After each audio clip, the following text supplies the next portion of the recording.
할렐루야. 하나님의 은혜와 사랑이 여러분에게 충만하시기를 축복합니다. 자, 성령의 충만하심. 오늘 본문이 정말 유명한 본문이죠. 이 오순절 함께 모여서 기도하였을 때 실제로는 예수님이 십자가에 달려 죽었을 때 다 도망가고 또 흩어져 있던 자들이 이제는 주님께서 승천하시면서 말씀하신 것에 의지하여서 다 모입니다. 우리가 이제 120문도라고 하는 12명의 제자들과 또 같이 있는 사람들이 모여서 함께 기도를 하죠. 바로 이곳에서 기도하였을 때 성령이 그들에게 임재합니다. 이것을 이제 표현을 하다 보니 불의 혀같이 갈라진다 이렇게 했는데 어쨌든 결론은 무엇인가 하면 이 사람들이 다 성령의 충만함을 받아서 성령으로 말하게 되었습니다. 자, 그 말하는 것의 본질은 복음을 전한 것이죠.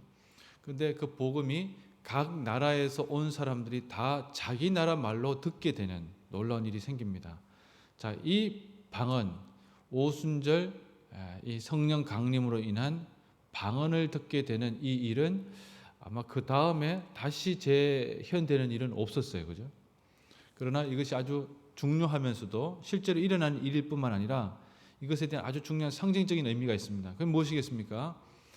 하나님의 마음은 아브라함으로부터 시작해서 쭉 이어져 내려온 열방을 향한 하나님의 마음이 이제 구체화되고 표현되었다 이렇게 볼 수가 있어요. 지금까지 제사장 나라를 통해서는 이스라엘에서 하나님 이름을 두려고 택하신 곳 예루살렘에서 제사를 통해서 하나님과의 관계가 모색되는, 그래서 예루살렘이라고 하는 지역적인 기반에 터한 하나님께 대한 신앙, 하나님께 대한 만남들이 이제는 어떻게 되는 겁니까? 제사장이 아니고 일반 사람들, 성도들이 이 오늘 본문에도 보시면 우리가 왜 다 자기 나라 말로 듣게 되는 거지? 이 사람들이 바로 갈릴리 사람이 아니냐 이렇게 얘기하죠. 무슨 얘기입니까? 아니 일자 무식인 사람들이 어떻게 다른 나라 말을 이렇게 다 할 수 있느냐 이 얘기잖아요. 그것은 하나님께서 그들에게 특별한 능력을 부어주신 것과 아울러서 이제 한 지역에 또 한 곳에 머물러 있는 것에서 전 세계로 나갈 수 있는 계기가 될 뿐더러 이제는 특별한 사람이 아니라 하나님께서 택하신 모든 사람, 어떤 사람들입니까? 일자 무식, 백그라운드 전혀 없는 사람들, 뒷백 없는 사람들, 하나님 이외에 어떤 뒤에서 봐줄 수 있는 후원자가 전혀 없는 사람들. 그런데 그 사람들이 복음을 전파하기 시작했다는 거예요. 옛날에는 예언자나 왕이나 제사장에게 국한되었던 권한들이 이제는 누구에게? 모든 사람들에게 부어졌다는 겁니다. 할렐루야. 놀라운 얘기입니다, 여러분. 이것이 기독교와 실제로 유대교의 큰 차별점일 수 있어요. 자, 어쨌든 하나님께서 놀라운 은혜로 부어주셨는데 그들이 복음을 전하게 됩니다.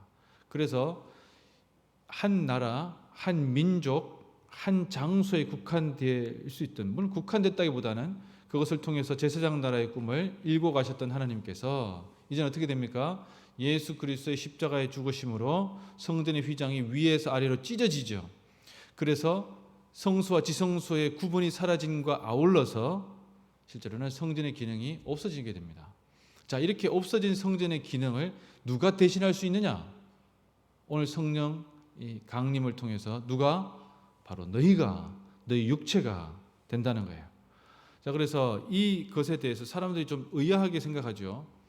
그러자 이 베드로 사도가 성경에 대해서 쫙 풀어줍니다. 그 풀어주는 것에 가장 기반이 되는 말씀이 뭔가 하면 바로 요엘서가 되는 거예요. 17절에 보십시오. 2장 17절에 하나님이 말씀하시기를 말세에 내가 내 영을 모든 육체에 부어주리니 너희의 자녀들은 예언할 것이요 너희의 젊은이들은 환상을 보고 너희의 늙은이들은 꿈을 꿀 것이다. 그리고 18절에 보시면 그때 내가 내 영을 내 남종과 여종들에게 부어주니 그들이 예언할 것이다. 이게 무슨 얘기입니까? 말세가 되면 모든 사람들에게 하나님께서 다 한 사람 한 사람마다 그들에게 하나님의 은혜의 영을 부어주신다는 겁니다. 자, 그래서 그것을 통해서 주님의 귀한 복음이 전파되고 선포된다는 겁니다. 자, 이제 성전에서 행해졌던 일들이 어디에서? 내 육신에서, 내 육체에서 행해진다는 거예요. 그래서 우리 몸이 하나님의 성전이 되는 일이 생기게 되는 겁니다. 그래서 한 지역의 예루살렘 성전에 국한되어 있던 제사장 나라가 이제는 어디로? 전 세계로 퍼져서 한 사람 한 사람이 성전이에요. 그런데 그 성전의 기능이 제대로 발휘되기 위해서 어떻게 되는 거죠? 성전에는 지성소와 성소가 있는데 우리 몸을 이게 성전이라 봤을 때 지성소가 어디겠어요? 이렇게 보기가 애매하겠지만, 저는 머리 이렇게 본다면 상징적으로 지성소에 성령의 충만함이 있어야 된다는 거예요. 즉 여러분들이 하나님의 성전으로 한 사람씩 기능을 발휘하기 위해서는 어떻게 된다는 겁니까? 성령의 충만함을 받아야 된다는 거죠. 그것이 지성소에 법궤가 있는 것처럼 하나님의 은혜의 불길이 여러분들에게 붙여져야 된다는 겁니다. 그렇게 되어야지만 하나님의 귀한 복음이 전파되고 선포되는 놀라운 계기가 되죠. 사도 베드로의 오늘 이 설명과 그들에 대한 이 자기들의 벌어진 상황에 대한 설명은 신약 시대를 관통하는 아주 중요한 주제가 됩니다. 말세에는 모든 사람들에게 성령을 부어 주실 것이다. 그 부어 주신 성령에 따라서 귀한 복음이 전파될 것이다. 그리고 그것은 요즘으로 치면 목사에게만, 전도사에게만, 또 그런 역할을 맡은 사람들에게만, 기능적인 역할을 맡은 사람들에게 부어주는 것이 아니라 어떻게? 모든 사람들에게 이 은혜를 부어주신다는 거예요. 여러분 이것을 한번 유념하셨으면 좋겠습니다. 저도 이제 목회자로 살아가며 요즘 시대에 가장 많이 이제 듣는 얘기가 목사만 설교해야 되느냐 이렇게 하시는 분들도 있고, 또 그런 일들이 목회자에게만 국한된 것이냐 이렇게 얘기하시는 분들이 있어요. 맞는 말씀입니다, 실제로는. 근데 제가 늘 이제 말씀드리지만 그렇게 말하고 난 뒤에 중요한 것은 그만큼 준비는 되어 있어야 됩니다.